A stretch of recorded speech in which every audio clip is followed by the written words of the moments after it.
OU JAC chairman. అదేవిధంగా ఉస్మానియా యూనివర్సిటీలో ఒక 20 సంవత్సరాల నుంచి యూనివర్సిటీలో పోరాటాలు చేస్తూ తెలంగాణ రాష్ట్రంలో ఈ యొక్క వర్గాల గురించి ఎన్నో పోరాటాలు చేసినటువంటి అన్న మా పెద్దన్న లోకేష్ అన్నకు జన్మదిన శుభాకాంక్షలు తెలియజేస్తూ ఈరోజు ఉస్మానియా యూనివర్సిటీలో పెద్ద ఎత్తున విద్యార్థి లోకం మొత్తము బ్లడ్ బ్యాంక్ ప్రోగ్రాం ఏర్పరిచి బ్లడ్ అందించడం జరిగింది. ఇది ఆయనకు ఎంత చేసినా తక్కువే.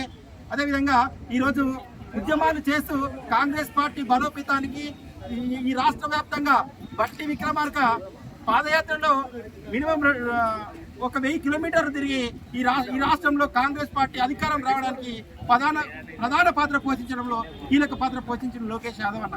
అదేవిధంగా ఆయన ఉన్నటువంటి కాంగ్రెస్ పార్టీలో స్ట్రాటజీ కమిటీ మెంబర్ అయితే స్ట్రాటజీ కమిటీ మెంబర్లో ఉన్నటువంటి అందరికీ ఎమ్మెల్యే టికెట్లు రావడం జరిగింది. అన్న ఒక్కడు మిస్ కావడం జరిగింది. ఈ సందర్భంగా ఉస్మానియా యూనివర్సిటీలో ఉన్నటువంటి విద్యార్థి లోకమంతా గలవిప్పి ఆయన కోసం మనం పాటుపడాలి. ఖచ్చితంగా ఆయనకు ఎమ్మెల్సీని ఇవ్వాలి, లేకపోతే పెద్ద స్థాయిలో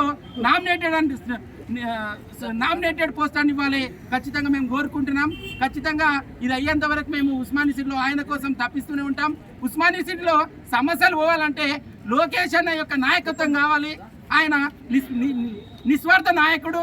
అదేవిధంగా ఎవరి అండదండ లేకుండా స్వతహాగా ఎన్నో పోరాటాలు చేసి మంచి కోసం పాటుపడ్డ వ్యక్తి కాబట్టి అన్న నాయకత్వాన్ని బలపరచాలి.